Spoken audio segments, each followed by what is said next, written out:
Hello, this is Professor Urbiswag. Today we are going to learn how to solve systems of equations using a method called substitution method. And we are only going to do systems that involve two variables only. Alright, I'll just go over the steps first and then we are going to follow these steps. First step, pull either x or y from one of the equations. Just pull it, x equals or y equals. The second one, you're going to take that equation that you pulled the variable out and put it into the second one. That way you are going to have one equation only with one variable in it.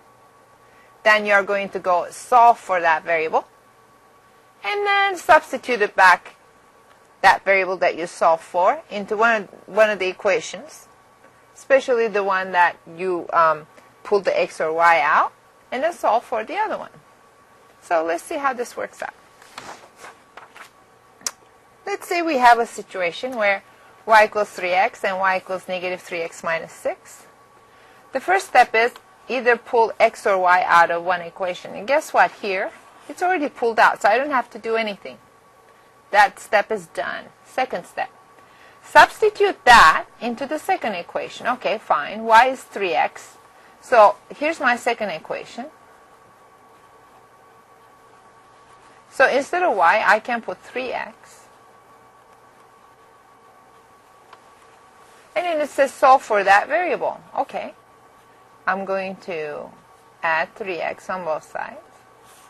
I have 6x equals negative 6.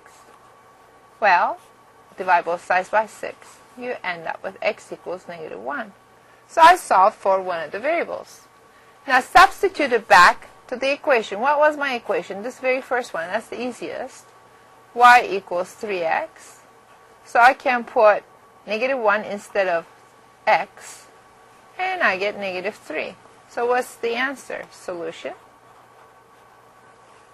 the x coordinate and the y coordinate. Done. You can actually check your answer by putting it into both equations and see it works. Let's do another one. Y equals 2x plus 1, y equals 2x minus 1. What's the first step? Pull one variable out of one equation. So that's done already. So I'll take the second equation and I'll substitute the first one into second one. Y equals 2x plus 1. So instead of y, I'll put that. And the right hand side I'm not going to change. Well, let's solve for that. For x. Uh-oh, there's a problem here. The x's disappeared and I got 1 equals negative 1. Is that possible? That's not possible. You're right. So, I cannot make it work because that will never happen. It will never be, 1 never will be negative 1. So what does that mean? No solution. So when you end up with a situation where the left of the equation and the right of the equation do not match, then you say no solution or empty set. Let's try this example. Pull one of the variables out. Here it is. It's pulled out already. Now I'm going to write the second equation. 2y equals 4x plus 2. And instead of y, I will put 2x plus 1. So instead of y, I'm substituting 2x plus 1. And right-hand side, I'm not going to change. Let's FOIL it in.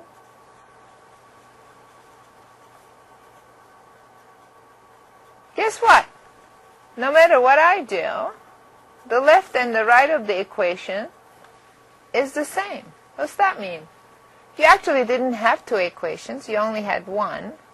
And the left and right is always true. When the left and the right match, your answer is infinitely many solutions. So you have infinitely many ordered pairs that satisfy that equation. Okay. Let's do one other problem. Y equals 3x, 2y minus x equals 5. Here's the first equation. It's already done for you. So let's put it in the second one. So I have 2y minus x equals 5. Instead of y, I will put 3x and solve for x. This one is 6x minus x equals 5. 6x minus x is 5x equals 5. Divide both sides by 5.